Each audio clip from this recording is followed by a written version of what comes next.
Hey guys, Kyle Lee Gunsmith here at Springer Precision. In this video we're going to go over how to install the Springer Precision trigger kit. So the tools you're going to need to do this job is a pin punch set, which we sell on our website, so you can assemble and disassemble your firearm. And then you're going to need a file or some coarse sandpaper. I prefer a file, and that way you can remove material a little bit faster in some of the areas. And then you can polish it up later as necessary with this sandpaper or something along those lines. If there's anything that needs to be addressed from the installation of the trigger kit, feel free to give us a call and I will help you work your way through it. So the parts that are in the kit, they're going to come to you in our little baggie, 4 parts that are in the bag. When you open them up, you're going to have a sear, high-end tool steel, polished face. You're going to have a trigger bar, which this will be the part that you'll actually be fitting. There's just 2 locations on there, pretty straightforward. And then 2 small springs, trigger spring and a sear spring. So that's what's going to come in your kit whenever you get it in the mail. So at the end of this video, we're going to be doing a before and after on the trigger pull weight and then the total travel of the trigger. Also, make sure that your gun is unloaded and safe and that there is no ammo in your workspace. So the first thing that we need to do is disassemble your gun so you can start installing the trigger kit. If you need further instructions or more detailed instructions on how to disassemble your frame and slide, check the link below and we'll have a link to the detailed frame disassembly and slide disassembly videos.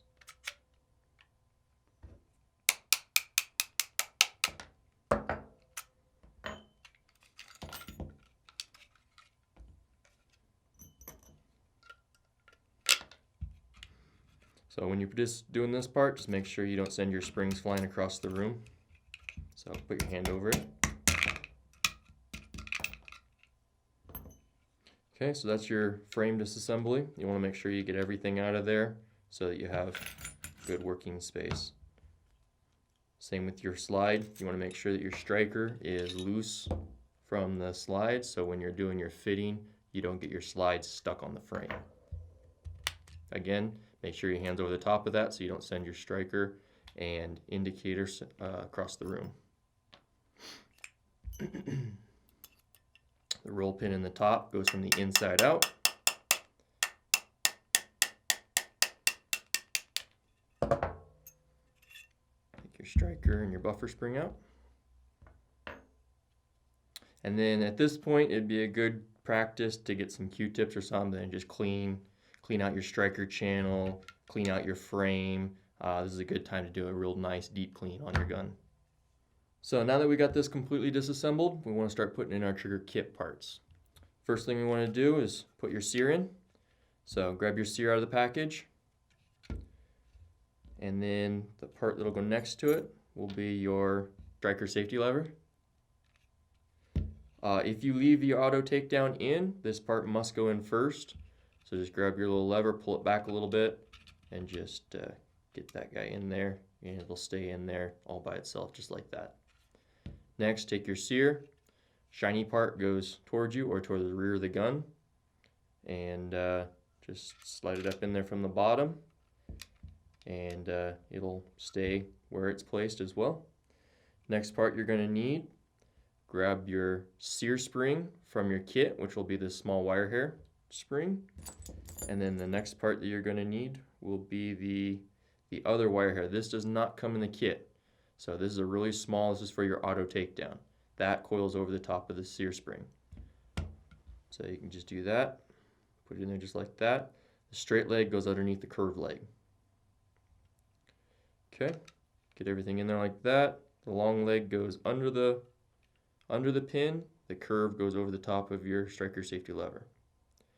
And then you can take your punch and try to capture everything. And I am also depressing the grip safety, which keeps the grip safety from pushing all the sear and everything out.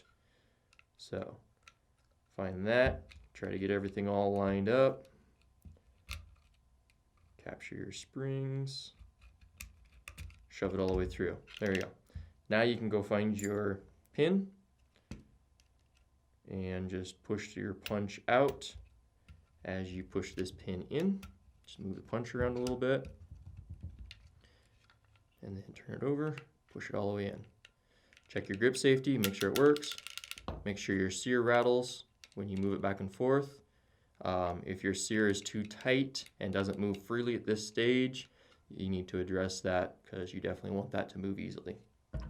Next, take your screwdriver, and what you're trying to do is you're going to push this pin over a little bit so you can get your springs underneath of it. So just pry it over a little bit. There you go. And then if you put a little notch in the end of your screwdriver, you can get a hold of these springs real easily and just push them down underneath. Okay, once you got that, then you push the pin back over and you got your sear installed. Next part is going to be the fitting of the trigger bar and testing it and going over all of that. So grab your old trigger bar, you can set aside. Your old trigger spring, set aside. Grab your new trigger spring, put it down in there. The leg in the XDM, you'll have a little notch there. It's pretty obvious which direction it goes in, but the hook will be on the right hand side of the gun. Get your trigger bar, put it in there, rotate it over, make sure the hook's underneath, everything looks good. So the first thing we're going to do is we're going to put it in the gun. So push it down underneath, push the trigger in, set it down. Take one of your trigger pins, get everything in line, get it in there. So we want to test fit it. You can see right now that the trigger bar does not come up. It's stuck down, it won't come up. Now if we get your auto takedown out of the way, we pull up on the safety lever.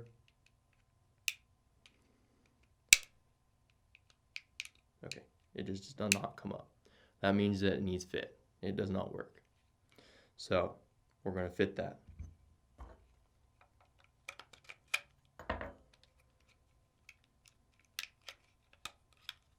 There you go. So what we're doing here is we're taking this curved surface here on your reset tab and we're filing it back, keeping that nice round curvature, because that's going to help it rub up and down on the plastic frame without digging in.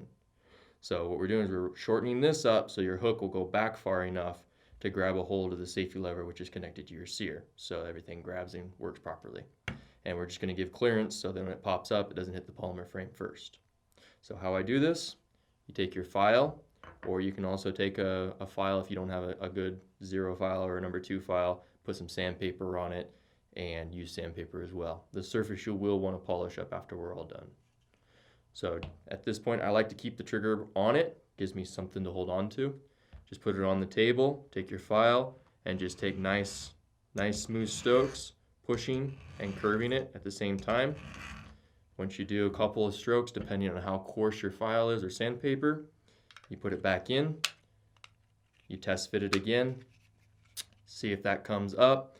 You can hold down the safety lever, pull the trigger, and you want roughly about 5 thousandths to 10 thousandths worth of a gap between the polymer frame and the trigger bar while holding down the safety lever when you pull the trigger, so it'll move back and forth.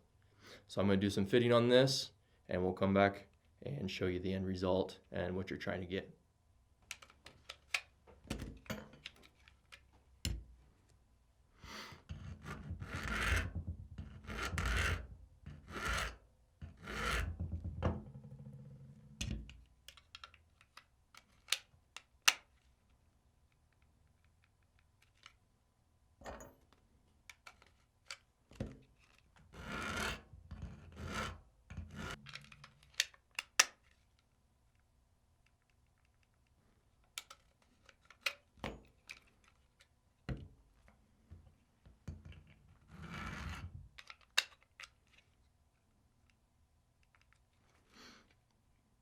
Okay, now that we've done some fitting, I've put it back in, holding down the safety lever.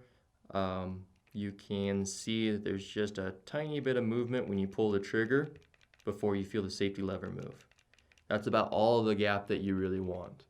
And that'll give the trigger bar enough clearance so when it comes back and pops up on your reset, that it has plenty of travel come up and not interfere with anything. So a couple of tests, obviously, hold down the safety lever, pull the trigger, You can see that gap. You've taken enough off, and that, if you hold down the safety lever and push down on the trigger bar, it should pop up freely just like this. If it doesn't pop up freely, then there may be some other issues that you would need to address. Next step on this, we need to fit the over travel so that the sear gets pulled down far enough to release the striker in your slide. So again, we'll pull it out. Make sure you depress the grip safety when you pull it out and just relieve some pressure back there. And the surface that we're going to fit on that is just going to be this part right here. In the polymer frame, it hits right here, stops the trigger from going forward, gets rid of the over travel that you get from your factory trigger. So also we need to just make sure this right corner doesn't dig in. So we'll knock that off first. So again, take your file or sandpaper and just curve off this right corner. Make it nice and rounded. And then once you get that set, then the rest of it is just making sure that you keep it straight up and down this way and straight up and down or parallel to this. So just a couple file strokes at a time, take it nice and slow. A couple strokes this way, one stroke this way, or a couple strokes that way, just to keep that corner knocked off. Once you do a couple strokes, throw it in there, test it. If you leave the auto takedown in, you'll need to put your transfer bar in as well, and your takedown lever, put that in, flip it forward. You'll see that it holds the auto takedown back here, and it allows your sear to actually move. If you don't have it in there, your safety lever and sear won't move. So you can see here, you can see your trigger bar move. You can see it hitting the polymer frame, getting pushed over to the left a little bit, and your sear doesn't hardly move at all yet. So that means we need to do some more fitting up there. So take all this stuff back out again.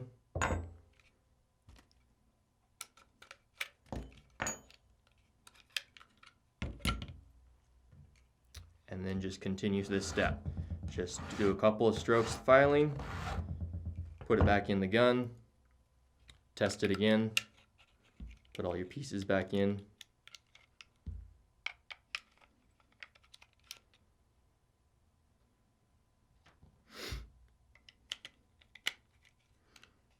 And just repeat this step until the sear gets pulled down far enough that it releases the striker in your slide. So if you want to check it with your striker, take your slide, it's all stripped down, put your striker in by itself. In this setup, you can just put it on here, put it flush with the back of the frame, and then pull the trigger, and you'll be able to see the interaction between the sear and the striker. And you'll be able to see how much more you need to take off by just looking in the back. And this way you can take it off, your striker doesn't get caught in the slide, and you can continue your fitting. And that's what we're going to do now.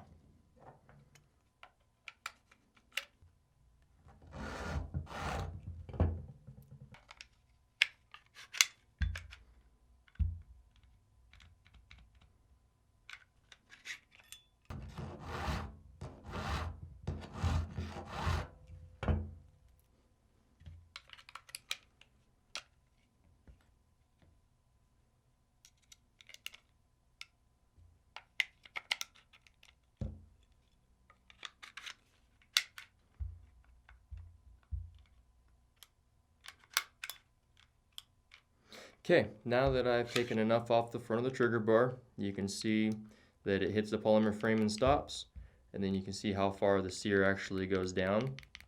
And when I do the test with the slide on the frame, you can hold it vertically, point it straight to the ground, pull the trigger, and you can hear and see the striker fall. You can see the action between the two. Now that we got to that point, we know that the striker gets released. We can fully assemble the gun and do a full assemble test because the tolerances and specs between the parts assembled and everything locked in tight is just a little bit different than when you have it just separate with everything individual here. So again, if you need more detailed instructions on how all this is assembled and disassembled, we have instructional videos that we'll have a link below on so you can go and watch those.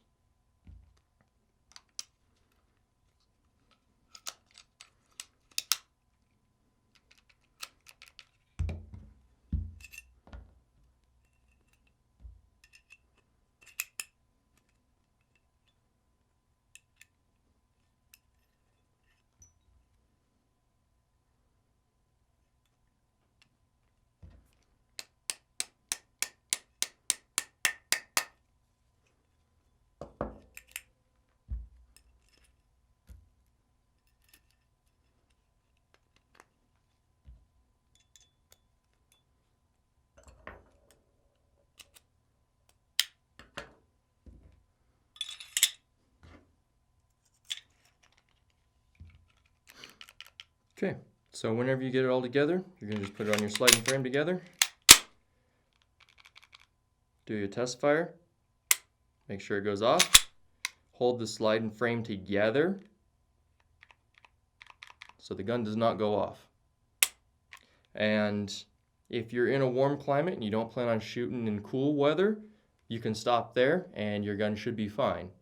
If you plan on shooting in cold weather, early morning, the polymer will shrink up a little bit, and that little bit of play right there will be taken up when the gun gets cold and it won't go off. So if you're in a cold climate, you'll want to go just a little bit further so the gun goes off when you pull the trigger with the sliding frame held together. That'll give you a little buffer on cold weather. So now that we got the trigger all taken care of and it goes off and it resets, now we can do a final result and see what the overall travel is and see what the pull weight is. So your trigger, before you install your trigger kit, is going to have a lot of pre-travel. So all of this is your pre-travel, and then you're going to have a sear engagement, and then you're going to have all of this back here over travel. So let's see if I can show that. So that went off. You got all of this back here for your over travel. So once you install the kit, it'll get rid of that, and it'll shorten up this pre-travel quite a bit, and it'll lighten up your trigger. And speaking of weight, let's see what this factory trigger is.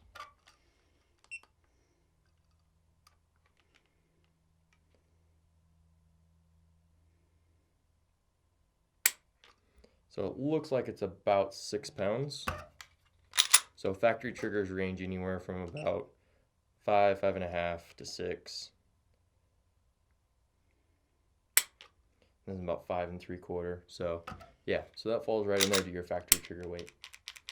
So after you guys get your trigger kit installed, you should see a major reduction in the pre-travel here, and then you'll have your sear engagement, and then once that releases, there'll be pretty much no over travel there. And then your reset will be nice and short as well. And that should be the end result of what you've done on your trigger kit install. And then as far as pull weight goes,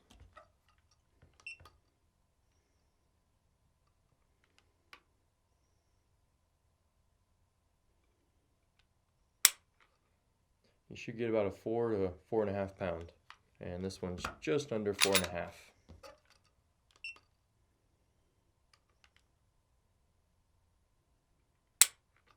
About 4.6. Thanks for watching this video on how to install our Springer Precision Trigger Kit. If you have any questions, feel free to give us a call directly. And if you have any comments, please leave them below. And as always, thanks for watching. Have a great day.